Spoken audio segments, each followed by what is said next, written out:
What's going on, legends? Welcome back to the channel. In today's video, we are going to be doing something a little bit different. If you've been watching the streams recently, or you've managed to catch one of the streams, you probably already know that I have been completing contracts, specifically 100 tier 1 bounties and 100 tier 2 bounties separately, recording all of the rewards along the way, making sure that I do record each and every contract that I do in order and consistently. That way I don't miss any rewards by doing contracts off stream or anything like that.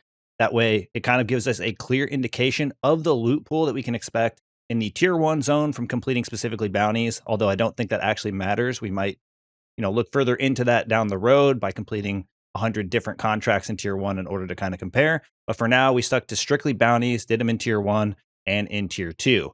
Now, I do want to say a couple things before we dive into the information and into the video in general. Number one, if you guys aren't interested in watching an informative video, and you guys just want me to tell you the direct end goal answer, which is that the tier 1 and tier 2 bounties suck, well, this video is probably not for you. Now, if you are somebody that is into informative videos, and you want to see just how bad the tier 1 and tier 2 rewards can be, then this is definitely going to be the video for you, and hopefully you guys will stay tuned through it with me. I will be sharing my opinions on how they can actually balance this a little bit better. And I think honestly, although the rewards are bad and we already knew they were bad, I don't know that we thought they were this bad.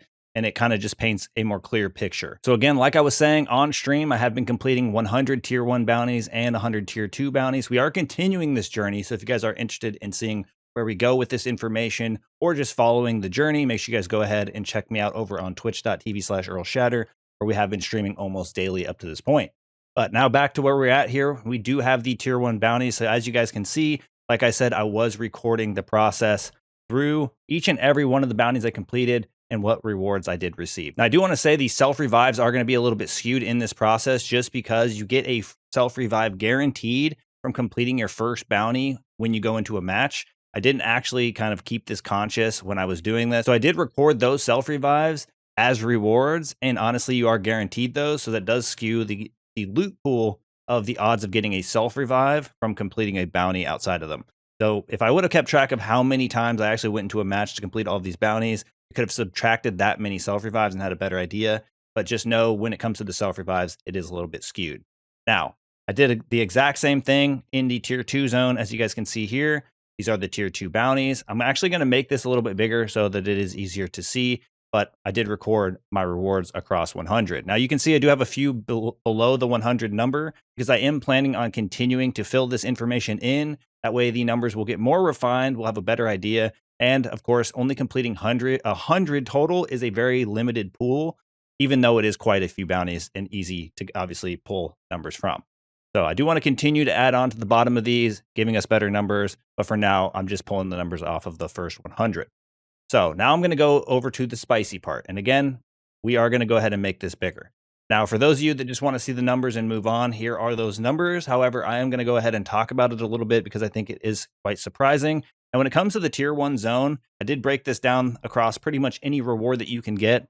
The only exception is that I left out the monkey bombs and the Casimirs because I did not feel like those were valid rewards to actually keep track of. Now, eventually down the line, I'm going to do a bigger comparison of these, but this is, again, just tier 1 versus tier 2. If you already knew the rewards weren't good, well, you were exactly right. Now, in the tier 1 zone, again, these are kind of as expected. I have pretty much everything. Oh, the one other thing I did want to mention is I categorized kill streaks under kill streak, as we can see here. However, the only kill streak I did separate was the jug because I think the jug is the most valuable. Everything else I just made blue because it was going to get a little bit convoluted and just have too many different options if I separated the 2 purple streaks, the blue streaks, and obviously the juggernaut as well. So if you guys are curious, though, the purple streaks or the precision airstrike and the mortar are going to be included in this kill streak category. Now, again, let's go ahead and go through it. So first, I wanted to talk about these tools. Now, I think 26% uncommon tool isn't unreasonable when it comes to the tier 1 zone, just simply because if you're going in with absolutely nothing, that zone is supposed to kind of give you the few tools that would allow you to move on or at least deal with that zone a little bit better. I think having uncommon tools as a reward in this zone, they shouldn't be crazy high. I don't know if 26% is exactly the number that I would shoot for. And again, this number is based on we completed 100 contracts, right? And in 26 of our contracts, we received an uncommon tool as a reward.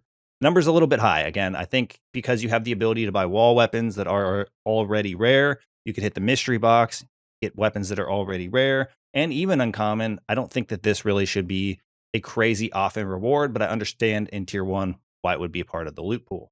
Now, this is where things get crazy as far as I'm concerned, because I only got 2 rare tools out of 100 bounties. 2% odds is pretty low, even though, again, it is a very limited loot pool that we're pulling from, only having 100 entered in so far. I think only getting 2 in a zone where a rare tool would really benefit you, especially heading into the next available zone, which is the medium threat or tier 2. I just don't see why the rare tools wouldn't be a higher number. Maybe even something like 15% would be a little bit more reasonable, just giving you a lot better odds to actually, get that rare tool. Now, when it comes to epic and legendary, we did get 0. I don't know if I mentioned it yet, but just because we got a 0 doesn't mean it's absolute 0. It more than likely means that the number is going to be less than 0 or just extremely rare. I do think epic tools should have at least like a 3% chance, 2% chance, something like that to drop in tier 1. Just giving you that feel like, oh, I really got good luck in this run. Now I can go ahead and pop this epic tool, really just making my journey that much easier. The legendary tool, maybe they do a 0.5%. I think if the percentage is actually 0, that is kind of lame. Again, it goes along with the epic tool. You just kind of want to feel like you got a sense of luck when completing a contract or just throughout your journey in general. Now, this is the one thing I will say too, is the odds of these being rare kind of sucks because there is really no way for you to upgrade your weapon once you're in the match. So the fact that there is no way to get, an epic version of your weapon and then combine that with the already Pack-a-Punch that you put into the one you already have or anything like that, there really isn't a way for you to purchase a better version of the tool. You just have to get lucky that you get one as a drop. And in this case, I mean, you're not really getting all that lucky, even in tier 1, for getting any sort of upgrade beyond green. Now, when it goes to the tier 2 zone, I'm just going to go back and forth between these. That way it'll kind of go, a little bit more smooth. The uncommon tool rate did go down, which I think is good, but I think this should be 0, 20%, which means 20 out of 100. We did get the uncommon tool. I just don't see why that's the case. I think this should absolutely be 0. Once you're in this zone, you're more than likely uncommon or rare already. And the fact that you would be getting an uncommon tool, that's a reward you're absolutely never going to need at this point, or more than likely you shouldn't, because you already have a decent rate of getting them in tier 1. So I think 100%, these should be 0. You should have a 0% chance of getting an uncommon tool in the tier 2 zone or higher. This being 15% is nice because it is a boost from the tier 1 zone, I guess I should say. So that is nice. There is a boost there. 15% is significantly better. And I think if you are going in with a green tool, it would be nice to get one of these. But I think we just decrease the odds of the green tools, increase the odds of the blue tools, and you might be getting somewhere. Now, with the epic tools being 2%, I think this number is, again, a little bit low. More than likely, if you're going to want to find success beyond the tier 2 zone, you would need an epic or legendary tool, unless you're just using a fairly strong weapon and you're experienced with the game, because a rare tool, even with pack 3, more than likely won't do what you want it to do to survive the high threat zone. So I think the fact that this is 2%, I mean, we had 2% for the rare tool. So they're basically giving you 2% odds you're going to get what you need to go to the next zone if you go in without a tool already prepared. I feel like that's kind of lame. So I think the rare tool could go up. The uncommon tool could go to 0. We could even make the epic tool 10% and the legendary tool maybe 2.5%, even though it is 0. Again, that doesn't mean 0. It just means it's extremely rare. Now let's go ahead and move on to the Pack-a-Punch section here. Now, the part that's kind of frustrating about Pack-a-Punch crystals and stuff like that in general is the idea of getting a Pack-a-Punch crystal just means you're going to save that much essence throughout that run in particular, or be able to go in a little bit more juiced. But the reality is you do have the ability to use essence to get those items. So they're not quite as valuable as something like one of the tools would be. And reality is they are a little bit more rare. But I will say that the fact that you don't really have that great of odds at getting any of these is kind of a disappointment, especially in the tier 1 zone. As we can see here, I did get 16 out of the 100 that I did complete, 16%, to get a pack 1 crystal. I think the reality is, maybe if you're going in, maybe you've already Pack-a-Punched while completing tier 1 bounties, you might just be able to hold on to that pack 1 crystal if you do get the lucky percentage using it in your next run. But reality is, it would be nice to have a better chance of getting that, because it's more than likely that you would need Pack-a-Punch level 1 due to how the game functions, whether it's the reserve, the mag size, whatever, even the damage output. You would need Pack-a-Punch level 1 to really do any of the contracts in tier 1 that required zombies or maybe even bounties, things like that. So having such low odds of even getting that as a reward that would benefit your run going forward, just seems a little bit crazy to me. And I think they could benefit by increasing this number a little bit, just so that way you would have a slight better chance of like starting your run off stronger. Now we're going into the pack 2 crystals. I did have a 3%, which means I got 3 of them. I do think that this isn't as unreasonable. I wish it was a little bit higher, because obviously if you got a pack 2 crystal, you're saving yourself 10,000 essence. And if you're already pack 1, or if you're not already pack 1, you'd be saving yourself even more. But it would allow you to kind of jump into the tier 2 zone a little bit quicker, or again, save it for your next run. 3% does seem a little bit low, because I feel like maybe 5% would be cool, given that it would give you more opportunities to find them. I did 100 contracts to pull this information. I don't know how many matches the average person's doing to do that many contracts, but in order to give you these results, that is exactly what I had to do. And I was only able to acquire 3 of them across whoever, who knows how many matches I actually ended up playing. Now, this, again, I think should get increased a little bit, and the pack 3 crystals should be like maybe 1% or something. Again, giving you that thought that I got extremely lucky in this run and I was able to get this. No saying that this is absolute zero, but I'm pretty sure it's going to be close to that when you even have 1,000 contracts entered in.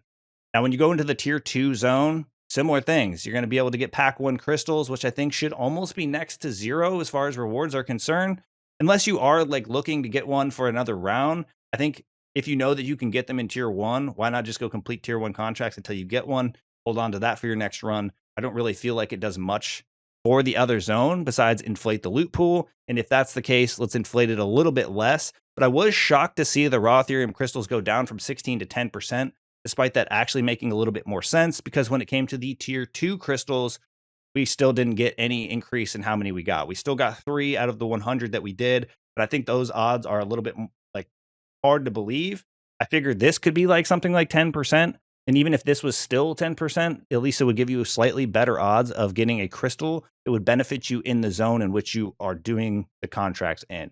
Even if it was just increased for the disciple, I think that would be beneficial. But I think the fact that 3%, no matter if you're in tier 1 or tier 2, seems kind of lame. Now we have the pack 3 crystal. We got 0, like I said, in tier 1. We did manage to get 1 in tier 2. I don't know if we just got extremely lucky getting that even up to the 1%, because throughout my entire journey playing MWZ, I've seen so few of these. I don't even know if I've seen 10 total throughout the entirety of the matches I've played. I've played over 600 deployments. And again, I don't think I've gotten very many of these. So 1% odds seems extremely low for something that could be so beneficial going into the next zone. Also, considering the fact that it has the highest cooldown rate and you can purchase Pack-a-Punch level 3 in the game. So the fact that you have better odds of getting a flawless crystal than a legendary tool is a little bit frustrating to me, just for the simple fact that that is something that you can actually use essence that you can acquire through completing contracts or just being efficient throughout your run and going over to the Pack-a-Punch machine and just simply purchasing it. Now, for the rest of this stuff, for the most part, I'm going to try to move through it a little bit quicker, because I think the most important things really are the Pack-a-Punch crystals and the tools. As far as what it comes through on the regular map, everybody wants the classified schematics, but we aren't doing the Dark Aether, at least not currently or in this video. So from now forward, we got the 3-platers and the large backpack. I kind of want to address the 2-plater and medium backpack at the same exact time, even though it is a little further down on my list. Doing tier 1 contracts, if you were to go in on a 0 to hero run, you really only have a 3 and 4% chance of getting a 2-plate vest and a medium backpack completing tier 1 bounties. I think those odds are insanely low, and it really just doesn't make a lot of sense. Make it 10% across those. Give people a chance that if they actually do go and complete a bounty or a contract in general, which can be kind of difficult with not having a 2-plater, you should have a good chance of getting a 2-plater out of it. At least that's my opinion. But I think 3% and 4% is a little bit low. I do kind of agree, though, when it comes to tier 1, that you don't necessarily have a chance to get a 3-plate or a large backpack. But even a 1% odds would be cool, kind of like we were saying earlier, might help you feel a little bit more rewarded along the journey. Now, when it comes to the tier 2 zone, this is direct comparison. The medium and 2-plate vests, which more than likely you will have already acquired going into this zone, or at least my thought process is you would at least have the 2-plate vest. You have an increased percentage of getting 7% chance of getting a medium or 2-plate vest. So you have a 7% chance to get a reward that you might not even need when completing tier 2 bounties, just depending on how your run is going. And then when you goes to the 3-plate and large backpack, I got 0 large backpacks throughout my run. Doesn't mean it's impossible. And I only got 1 3-plate vest from completing the tier 2 bounties. So we have a way better chance of getting medium and 2-plate vests. Kind of, oh, I guess not way better, like a 3 and 4% chance better than we do in tier 1, but we barely have better odds of getting a 3-plate or large backpack. I know those are kind of higher end items, but I think going into tier 3, it's almost inevitable you should have those. So I feel like they should be more of a reward in the tier 2 section, even if it's only simply like 5%. Now, the ammo mods, perks, make up so much of the rewards in both of these zones. It's kind of actually a little bit frustrating. In the tier 1 zone, we have 15% ammo mods. I don't think that's all that high. I kind of feel like that's a little bit low for a zone that you may not actually already have one, being that it is only 15%. Whereas in the tier 2 zone, we had 31% of our rewards. That just seems insanely inflated. This should be something like 10%, just for the simple fact that more than likely you already have some of these available, or you've already done enough tier 1 bounties going into it. You probably already have one of these, that you shouldn't have way higher odds or double the chances of getting ammo mods going into the harder zone where you've already got one equipped. But maybe that's just my opinion. Let me know down in the comment section below if you guys disagree with anything I'm saying throughout this. I'm more than happy to just read what you guys have to say. Now, when it comes to the perks, I don't disagree with the fact that you have a very high chance of getting them because they are useful. There are quite a few of them in the game, so it is kind of making sense that they take up a majority of the loot pool, at least in tier 1.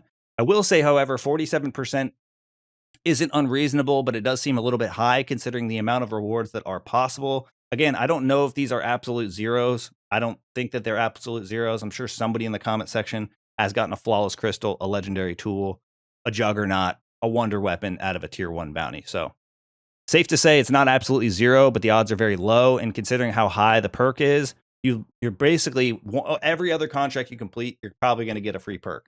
So more than likely, that is something that you can expect. You may not have to go out of your way to buy many perks, at least going into the bounties. You might want to save your essence for something like the Pack-a-Punch crystal. Now, when it goes to the tier 2 section, we do lose a little bit of the percentage, going down to 40. I still think this number is a little bit high because once you get into the tier 2 section, you should have a slightly better chance of getting those other rewards that we have such low odds of getting, whether it's an epic tool, legendary tool, refined crystal, flawless crystal, 3-plate, large backpack. There's so many other rewards that you can increase the numbers on. I just think that this number is way too high, giving people just not what they're putting into it, essentially. So I think in the tier 1 zone, it's not as big of a deal, but in the tier 2 zone, I feel like this is just way too often that we're getting those free perks, even though they are and can be slightly helpful. When it comes to kill streaks, you had a slight chance of getting them in the tier 1 being only like 3%, 8% being in tier 2. This does include all the streaks except for the juggernaut, but do keep that in mind. There is quite a few streaks, and those odds really aren't that high. So if you're looking for a sentry gun, probably not going to be your way to do it. Again, when it came to the self-revives, this is the most inflated number. I feel like maybe 15, 10%, something like that, 7%, somewhere in there. I think maybe if you want to be fair, let's just say you have a 10% chance of getting a self-revive 1 in 10 contracts you complete. Outside of the initial one that you do, which is guaranteed to give one if you are solo. Basically, self-revives, I mean, that's not a crazy rate. And you can go ahead and purchase them for 5,000, find them in other places around the map. I mean, they could go up a little bit. I think once you go into the higher zone, it should be a slightly higher rate because you might need more of them once you go into more difficult content. But I think that's not necessarily one that most people are complaining about. People are never really mad they got a self-revive. So the last couple things we're going to cover are almost next to zero. I wasn't able to get a wonder weapon or a juggernaut in tier 1. I don't think that you should have insanely high odds of getting those, 0.5%, 1%, whatever. Just enough to make you feel lucky when you get them. In the tier 2 zone, I didn't get a wonder weapon. However, I know that I have in the past, and maybe we will down the road. I think that is, again, pretty low, maybe like 3%, 2.5%. I don't know. Come up with some sort of reasonable number where we have some chance of getting that, because that could really make or break somebody's run, make them extremely happy. They could save it if they get the case for another run. I mean, there's a lot of reasons why having a wonder weapon as a reward or the chance of getting one could be cool. And I just think the numbers are way too low for people to even think that that's realistic. We were lucky enough to get one jug in tier 2. I think those are extremely rare as well. Even if you were in the high threat zone, I don't think you're going to get a lot of those. We'll have to wait for a future video and for more of our data to come through before we can go any further. Now, this video is definitely longer than I probably intended it to be. I did want to go into detail, kind of sharing my thoughts with the results that we got. Now I know this video may not be for everybody, but if you guys are interested in checking out the journey on how we got this information, you guys want to ask me questions or anything like that, make sure you guys do check me out over on twitch.tv/Errl It is even possible when you're watching this video, I could be live. So make sure you guys go over there and check it out. But again, we are going to continue to build this information. I think it is something that is very cool to see. We know the rewards suck, but maybe if I come up with enough data and enough, I guess, spotlight on the situation, maybe we can get some sort of adjustments. Maybe they'll understand that their loot pool isn't really working as good as maybe they hoped it would. You know, we really don't know. But I think that's going to wrap things up for us here. Again, we do have more information that I plan on putting in the tier 3 zone, the mega bombs. Maybe even someday we'll hit that 100 red worms, but I guess we'll just have to wait and see what happens. But that's going to wrap things up for us here. Let me know down in the comment section below what you guys liked about this one and what you would like to see different for the future ones. Because again, I think I did drag it out a little bit long. Thank you guys for all the support in today's video, all the support in the channel, and I look forward to seeing y'all in the next one. Peace.